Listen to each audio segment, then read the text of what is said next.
Un petit restaurant de quartier, le genre d'endroit où tout le monde se connaît, bourdonnait de sa clientèle habituelle du midi. Mais aujourd'hui, quelque chose clochait. Dans un coin, un homme âgé vêtu d'une veste en cuir usé et d'une longue barbe grise était assis seul, mangeant tranquillement son repas. 3 adolescents planaient à proximité, un sourire narquois aux lèvres. Puis, sans crier gare, l'un d'eux lui arracha sa boisson et éclata de rire.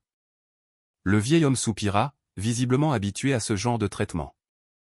La serveuse, qui observait de l'autre bout de la pièce, serra les poings. Elle en avait assez vu. Émilie, la serveuse, travaillait dans ce restaurant depuis plus d'1 an. Elle connaissait les habitués, leurs commandes, leurs histoires. L'homme âgé, connu sous le nom de Gus, en faisait partie. Il venait chaque semaine, toujours poli, laissant toujours de bons pourboires, malgré ses vêtements usés. Mais aujourd'hui, ces adolescents avaient décidé d'en faire leur cible. Émilie vit Gus baisser les yeux tandis que les adolescents ricanent. L'un d'eux, un garçon dégingandé avec une casquette de baseball à l'envers, se pencha. « Qu'est-ce qui ne va pas, le vieux? Tu as perdu ta langue ?» Un autre garçon attrapa une frite de l'assiette de Gus et la fourra dans sa bouche. Le troisième, une fille aux cheveux bleus vifs, sortit son téléphone et commença à filmer. « Dis quelque chose pour la caméra, papy », se moqua-t-elle. Le sang d'Émilie ne fit qu'un tour. Les autres clients remarquèrent ce qui se passait, mais personne ne bougea. Personne ne voulait s'impliquer.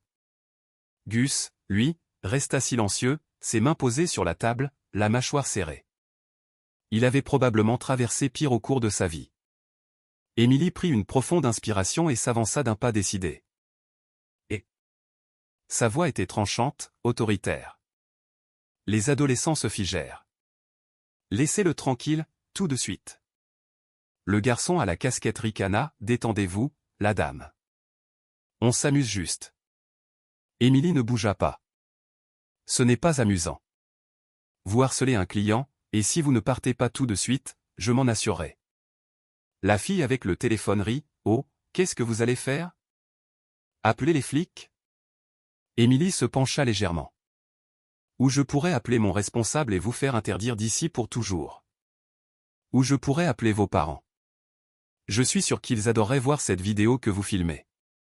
Le sourire narquois sur le visage de la fille s'estompa. Elle baissa légèrement son téléphone. Le garçon à la casquette leva les yeux au ciel mais recula. Peu importe, cet endroit est nul de toute façon. Alors qu'il se tournait pour partir, le garçon attrapa la boisson de Gus et la lui jeta sur les genoux. Le liquide froid trempa son jean usé. Les adolescents éclatèrent de rire avant de finalement sortir par la porte. Gus soupira et tendit la main vers les serviettes. Émilie attrapa rapidement une serviette propre derrière le comptoir et la lui tendit. « Je suis tellement désolée pour ça, dit-elle. Gus lui adressa un sourire fatigué. « Ce n'est pas de ta faute, gamine. Certaines personnes n'ont tout simplement aucun respect. » Émilie serra la mâchoire. « Il n'aurait pas dû vous traiter comme ça. Vous allez bien? » Gus hocha la tête. « J'ai vu pire. » Il lui tapota doucement le bras. « Tu as du cran, de défendre un vieux motard comme moi. Peu de gens feraient ça. » Avant qu'Émilie ne puisse répondre, une voix appela de l'arrière, « Émilie, dans mon bureau, tout de suite. » Son estomac se noua. Le gérant, M. Reynolds, se tenait dans l'embrasure de la porte, les bras croisés, une expression indéchiffrable sur le visage. Elle lança un regard désolé à Gus avant de suivre son gérant à l'arrière. À l'intérieur du bureau, Reynolds ferma la porte et se tourna vers elle. « À quoi pensiez-vous » Émilie fronça les sourcils, « Je protégeais un client. » Reynolds secoua la tête. « Vous menaciez des clients. Ces jeunes ont des parents qui viennent ici chaque semaine. Nous ne pouvons pas nous permettre de perdre des affaires pour quelque chose comme ça. » Sa poitrine se serra. « Vous êtes en train de dire que j'aurais dû les laisser l'intimider. » Reynolds soupira, se frottant les tempes. « Je dis que vous auriez dû me laisser gérer ça. » Les poings d'Émilie se serrèrent, mais vous ne l'avez pas géré. Vous êtes resté là, immobile. Son visage se durcit. Ça suffit. Rendez votre tablier. C'est fini pour vous ici. Elle eut le souffle coupé, attendez, vous me renvoyez? Reynolds hocha la tête, avec effet immédiat. Le cœur d'Émilie tambourinait alors qu'elle le fixait, incrédule. Elle avait travaillé dur pour ce poste. Elle était toujours à l'heure, avait couvert des quarts de travail, bien traité les clients. Et maintenant, pour avoir fait ce qui était juste, elle était mise à la porte. Elle sentit la piqûre de l'humiliation en retirant son tablier et en le posant sur son bureau. Sans un mot de plus, elle se retourna et sortit, les mains tremblantes. Alors qu'elle retournait dans le restaurant, Gus était toujours là, la regardant avec des yeux inquiets. « Que s'est-il passé ?» demanda-t-il. Émilie esquissa un petit sourire forcé, même si ses yeux lui brûlaient. « Je viens de me faire virer. » La mâchoire de Gus se serra. Mais avant qu'il ne puisse répondre, Émilie lui fit un signe de tête rassurant. « C'est bon. Je trouverai quelque chose. » Elle sortit du restaurant, l'air froid lui fouettant le visage alors que la porte se refermait derrière elle. Ce qu'elle ne savait pas, c'est qu'en moins de 2 heures, sa vie allait changer pour toujours. Émilie était assise dans sa voiture, serrant le volant. Son cœur battait encore la chamade. Renvoyée, juste comme ça, pour avoir fait ce qui était juste. L'injustice de la situation la rongeait de l'intérieur. Elle essuya ses yeux, prit une profonde inspiration et essaya de se calmer. Elle devait trouver quoi faire ensuite. Les factures étaient à payer. Le loyer approchait. Elle ne pouvait pas se permettre d'être sans emploi. Son téléphone vibra. Un message de sa meilleure amie, Lisa. « Salut, tu veux qu'on se voit plus tard ?» Émilie fixa l'écran un instant avant de répondre, virée. Pas vraiment d'humeur. Presque aussitôt, Lisa répondit, « Quoi ? Tu es sérieuse ? J'arrive. » Émilie soupira. Elle appréciait le soutien de Lisa, mais pour l'instant, elle voulait juste être seule. Avant qu'elle ne puisse poser son téléphone, on frappa à sa vitre. Elle sursauta, puis se retourna et vit Gus debout devant sa voiture. Son visage buriné semblait plus grave qu'auparavant. Elle baissa la vitre. « Ça va, gamine ?» demanda-t-il. Émilie esquissa un petit sourire forcé, pas vraiment. Gus hocha la tête, comme s'il comprenait. « Je ne voulais pas te causer d'ennui.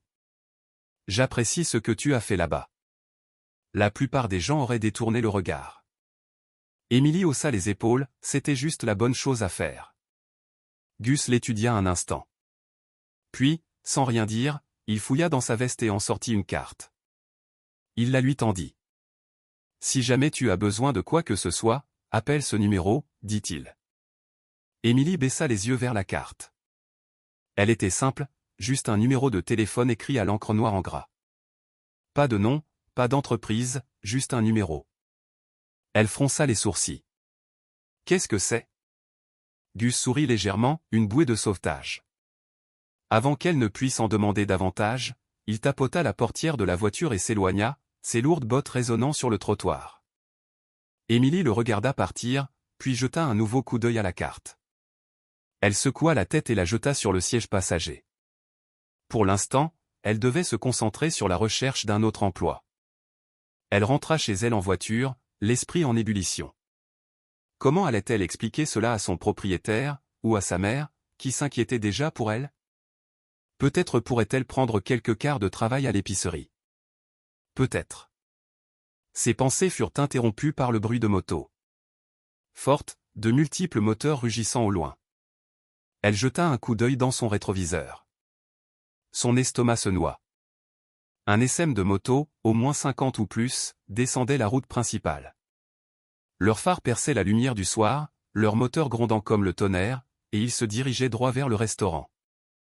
Émilie gara sa voiture dans son complexe d'appartements et en sortit, toujours sous le choc. Elle pouvait entendre le grondement profond de leur moto même d'ici. Son téléphone vibra à nouveau. Un message de Lisa. « Émilie, va sur Facebook tout de suite. » Fronçant les sourcils, Émilie ouvrit l'application. Son fil d'actualité était inondé d'une vidéo. La vidéo. Celle que la fille aux cheveux bleus avait filmée. Elle montrait tout, Gus assis seul, les adolescents l'intimidant, Émilie intervenant, intrépide, refusant de reculer, puis son gérant la renvoyant. La légende, une serveuse défend un vétéran âgé, est virée pour ça. C'est inacceptable. Le cœur d'Émilie tambourinait tandis qu'elle lisait les commentaires. C'est dégoûtant. À qui appartient ce restaurant? Ils doivent rendre des comptes pour ça. Nous sommes avec Émilie. Que quelqu'un lui donne un emploi. Où est cet endroit? Montrons-leur ce qui arrive quand on s'en prend aux mauvaises personnes. Ses mains tremblaient en faisant défiler. La vidéo avait plus de 200 000 vues en seulement 2 heures. La section des commentaires explosait. Les gens étaient furieux. Puis une autre notification apparut, indirect. Elle cliqua dessus. C'était quelqu'un qui se tenait devant le restaurant. La caméra tremblait légèrement tandis que la personne parlait, « Vous n'allez pas croire ça. Il y a des centaines de motards qui arrivent en ce moment. C'est fou. » La caméra fit un panoramique et Émilie eut le souffle coupé. Tout le parking du restaurant était rempli de motos, plus de 500 motards, tous vêtus de vestes en cuir, certains avec des écussons assortis. Et juste devant eux, se tenant droit, se trouvait Gus. Le téléphone d'Émilie vibra à nouveau. Un numéro inconnu. Elle hésita, puis répondit. « Allô ?» Une voix grave à l'autre bout, calme, posée, « Émilie ?» Elle déglutit, « Oui ?» La voix marqua une pause, puis dit, « On est là pour toi. » Son estomac se retourna. « Qui est-ce » L'homme ricana, « Disons simplement que tu t'es fait de nouveaux amis aujourd'hui. » L'appel se termina.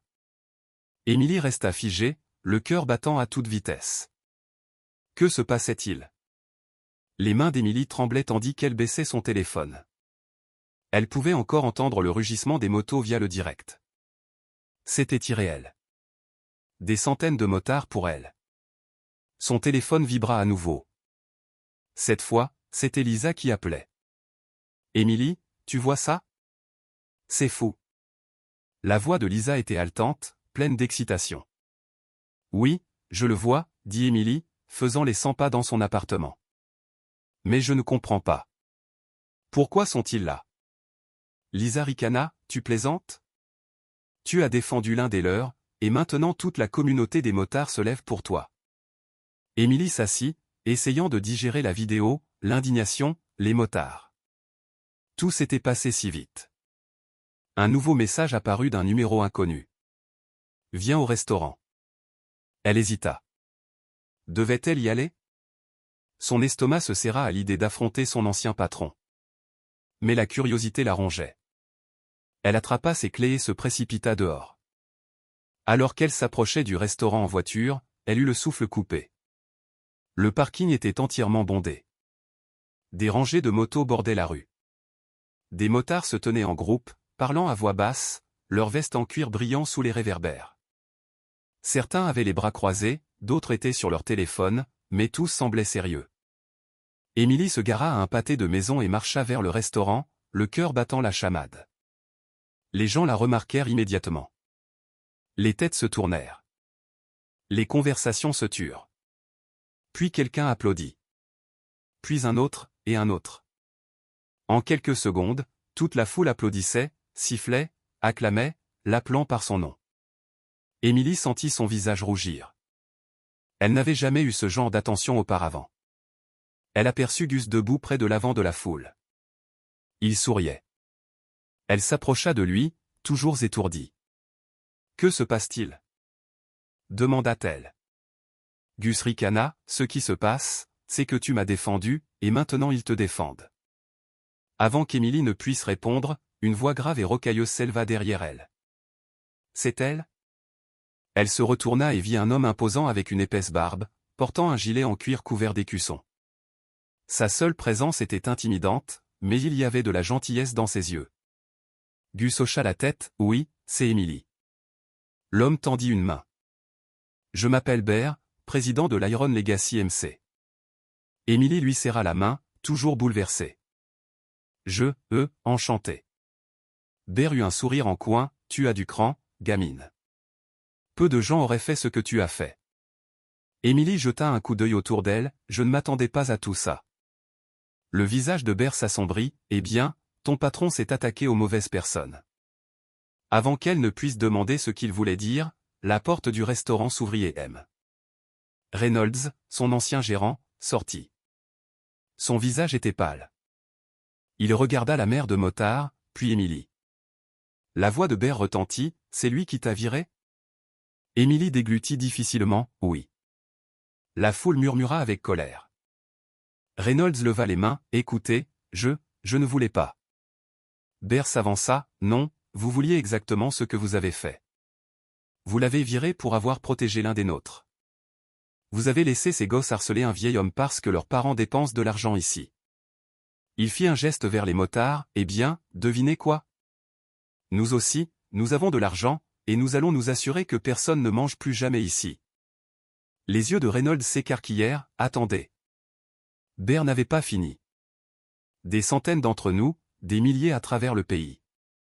Vous pensez que c'est grave?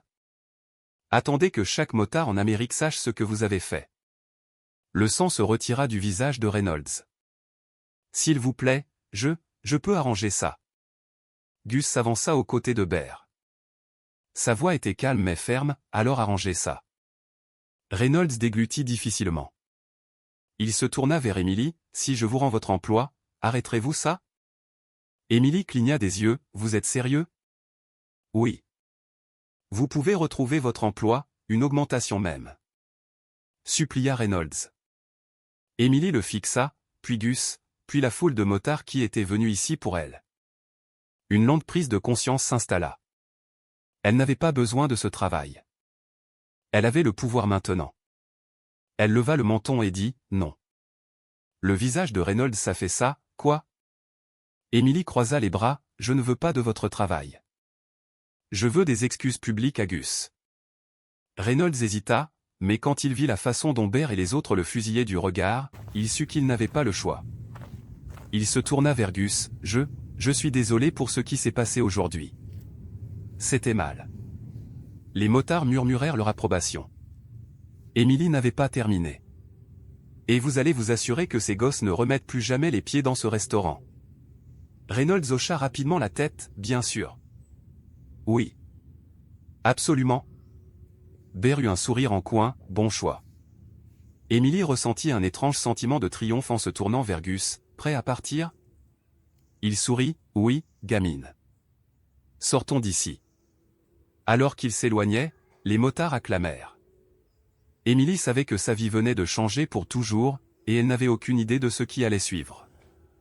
Émilie se tenait parmi les motards rugissants, ressentant quelque chose qu'elle n'avait jamais ressenti auparavant, le pouvoir. Pas celui qui venait d'un titre de poste ou d'argent, mais celui qui venait du respect. Elle avait défendu Gus, et maintenant toute une communauté la soutenait. Gus lui tapota l'épaule, « Tu as bien agi, gamine. » Bear eut un sourire en coin, plus que bien. « Tu as fait une déclaration. » Il se tourna vers la foule et leva la main, les faisant taire. « Bien, nous avons fait notre preuve. Personne ne mangera plus jamais dans cet endroit. Ils ne respectent pas l'un des nôtres, ils n'auront pas nos affaires. » Une vague d'approbation parcourut la foule. Plusieurs motards retirèrent leurs casques, secouant la tête en regardant le restaurant comme si c'était une cause perdue. Émilie jeta un coup d'œil à M. Reynolds, qui restait figé dans l'embrasure de la porte, son visage toujours pâle. Son restaurant venait d'être mis sur liste noire par une communauté dont il n'avait jamais même réalisé l'ampleur de l'influence. Et, Émilie. Elle se tourna pour voir Lisa se précipiter vers elle, téléphone toujours à la main. Tu es officiellement célèbre. Ton histoire est en tendance sur Twitter. Des célébrités la partagent. Et oh mon Dieu, des entreprises te proposent des emplois dans les commentaires. Émilie cligna des yeux, quoi? Lisa lui tendit son téléphone sous le nez. Bien sûr, ses notifications étaient hors de contrôle. Des messages affluaient de restaurants, de cafés, même de quelques cabinets d'avocats lui offrant un poste de réceptionniste. Que quelqu'un embauche cette fille. Nous avons besoin de plus d'Émilie dans le monde. Lisez un message. Avant qu'elle ne puisse réagir, un autre message apparut, cette fois d'un numéro inconnu. Appelez-moi quand vous aurez une minute. J'ai une offre d'emploi qui pourrait être parfaite pour vous. Émilie hésita. Qui est-ce? Murmura-t-elle. Lisa attrapa le téléphone, il n'y a qu'une façon de le savoir. Elle appuya sur le bouton d'appel et activa le haut-parleur. Après quelques sonneries, Une voix douce et assurée répondit, « Émilie, content que vous ayez appelé. »« Qui est-ce » demanda Émilie. « Mon nom est Sam Carter. Je dirige une entreprise de sécurité. Nous protégeons des clients de haut niveau, des célébrités, des cadres dirigeants. Nous avons vu ce que vous avez fait aujourd'hui, et nous pourrions utiliser quelqu'un comme vous. Quelqu'un qui a du cran. Quelqu'un qui ne recule pas. » Émilie eut le souffle coupé, « Vous m'offrez un emploi ?» Sam ricana, « Je vous offre une carrière. Venez pour un entretien. Nous discuterons. » Émilie regarda Lisa, qui vibrait littéralement d'excitation. Gus sourit fièrement. Elle était venue travailler ce matin-là, s'attendant à une journée comme les autres. Maintenant, elle était sans emploi, célèbre, et potentiellement sur le point d'entrer dans un monde entièrement nouveau. Sa vie ne serait plus jamais la même, et pour la première fois depuis longtemps, elle était parfaitement d'accord avec ça.